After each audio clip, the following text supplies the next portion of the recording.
There are almost always tears when I reap someone. Oh, there are almost always tears when I reap someone. They're so deeply sad. But then I meet some who are glad for it all to be over. Pains in life now gone forever. Things they never have to deal with anymore.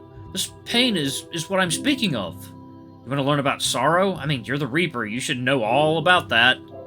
I'm talking about living sorrow. The sorrow of life. I am death. I feel everyone with at least a bit of sorrow. So, what was your sorrow? You should know already. How I died. Yes, but I wish to understand it. You want me to show you that miserable process I spent the last 4 years dealing with? I don't want to remember it. I don't want to relive that fucking hell.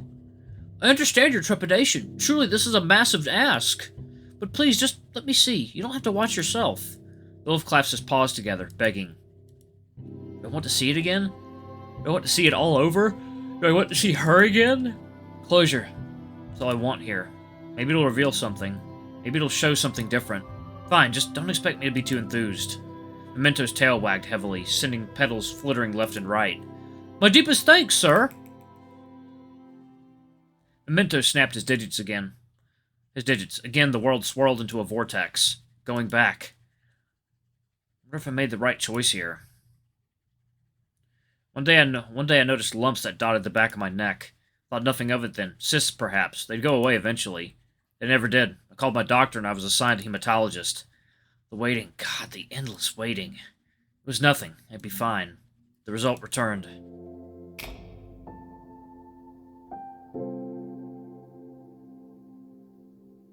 I like how all this seems like an elaborate play as well. Chronic lymphocytic leukemia, CLL. A rare and aggressive form of blood cancer. Treatment resistant, they said. I knew what they really meant. An 80% survival rate for 5 years. Though incurable, it was an optimistic statistic. It only lasted 4 years. Interestingly, I felt nothing. When the word chronic escaped the doctor's lips, everything became dreamlike. My dreams, my ambitions, my life. As they described my options, all I could think about was my own regrets. I graduated college with a bachelor's in computer science. Though I longed for the stage, reality pulled me to my senses. Maybe if I hadn't been in this position, afflicted by a disease that would have addled me for the rest of my life, that would have been the right call. No money had been made, my father would repeat. But after death, that didn't matter. Maybe I could have made something of myself in those short years between then. Computers aren't terrible, but... God. First year. That first year. I'd never imagined something so hellish could be experienced by the human mind. It was a void that ate away at you more than the cancer. The tests, the trials, the medication. The first months I spent in chemo, then came the radiation therapy, every day of the week. By the end of each session, I was disgorging heaps of bile into the sink. I was parched, but no matter how much I drank, it never stayed down. And all that, for what? I knew what lay ahead a few years down the line. I knew things would never get better. After the relapse, I made the decision to stop treatment.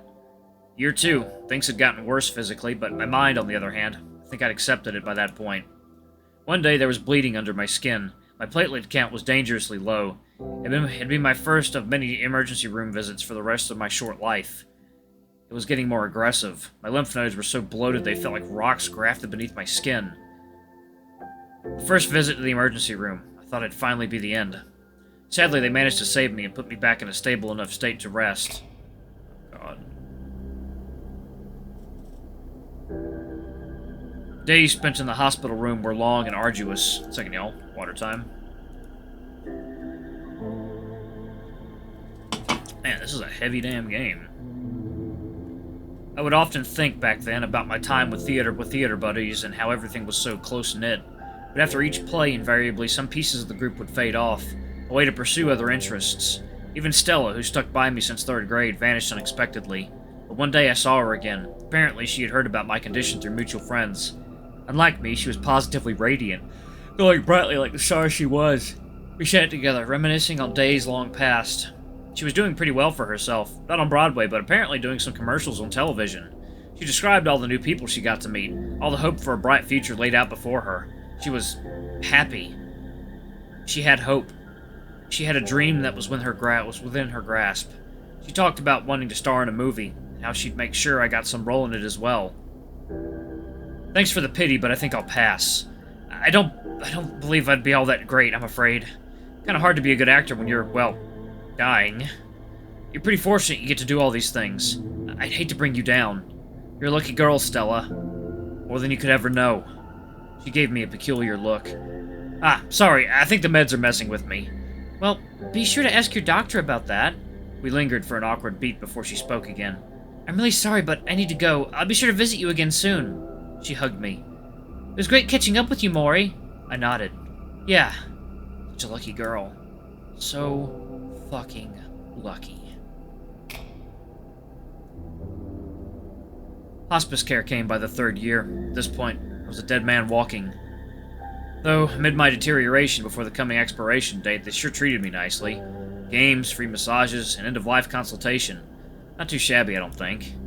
My new home was a dedicated building off the side, where I'd spend my final days. It was already sorted out by then. Once I kicked the bucket, the funeral services would be on the scene immediately. All my assets would go to my father, a little I had anyways. My fate was written. All I could do was sit around and wait for the sand to run out. By then, I loathed myself for that damn computer science degree. 4 years of study, and for what? Some soulless programming job I couldn't care less about? A few years of boring but financially stable work. It was tolerable. Couldn't complain if it meant I'd be supporting myself. Even knowing now how it all turned out, the move I made was likely the safest option. Like Dad said, for a person like me, going into the arts would have been financial suicide. Some kid who enjoyed community theater aiming for a chance at stardom off Broadway? I barely got into a 75% acceptance rate university. Juilliard certainly wouldn't have given me a passing glance. Yet, at this point, what did it matter? I only had a scant few years of real adult life, and they were all wasted on something I cared nothing for. Perhaps I could have at least withered away with the satisfaction of knowing I tried and failed, as opposed to never having tried at all. Stella visited once more. It was winter and the window was glazed with frost. Stella was adorned with a gaudy sweater, colored a lurid yellow. There was a spark in her eyes, a grin of excitement. Something huge had happened.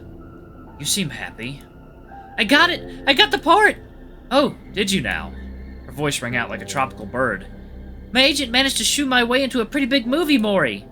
Her eyes beamed with joy. I'd swear she'd burst from the excitement. I forced a smile, nodding along as she explained just how proud she was of herself. So proud, so happy with her future. We did it, Mori. We did it! We? My smile broke. We did it?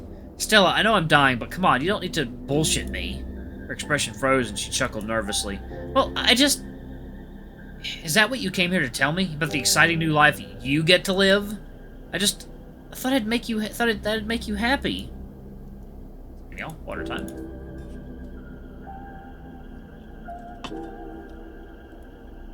Yeah, that makes me feel amazing, alright. I'm sorry, did I? No, you're fine. Everything's fine. You know, except for my numbered days, everything's fine. Mori, I thought it'd help. Help? You thought it'd help? I sat straight up and stared at her directly in the eyes. I don't need your help, Stella. I don't want it. You have to understand there's nothing you or anyone can do to make any of this okay. It's pointless. It's bullshit. Why the fuck do you even bother with me? Are you unable to grasp the fact maybe I don't want to be reminded of what I could be doing? Mori, that's not... Look at me! I tore my hospital gown away, revealing my diseased skin, blotched black and blue from internal bleeding. The bumps won't get any smaller. My hair bleached white after the treatment. Look at me! Look at me and tell me this is okay. I just want dignity. I just want to go with dignity. I'm prodded day in and day out, babied every day, trapped in this godforsaken hole of misery. Mori, stop, please! I know you're going through so much, I want to be there for you. I want to help you. I understand your pain. You understand? How could you possibly understand any of this? You're on your way to a glamorous, successful, fulfilling life. And I'm on my way to an early grave. By now, Stella's eyes were red. A glistening bead of a tear rolled down her cheek. I'm sorry for all this, Mori. But please, don't take it out on me. Let me tell you something.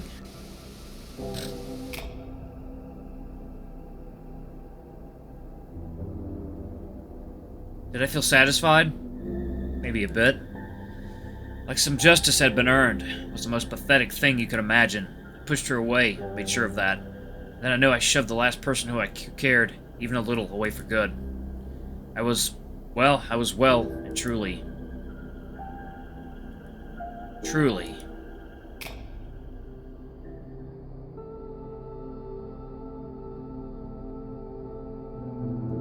Alright, y'all. I'm gonna go ahead and pause it right there. Thank y'all so much for watching. Don't forget to like, comment, subscribe, ring that notification bell. Leave a super thanks or a tip if you can. It always helps.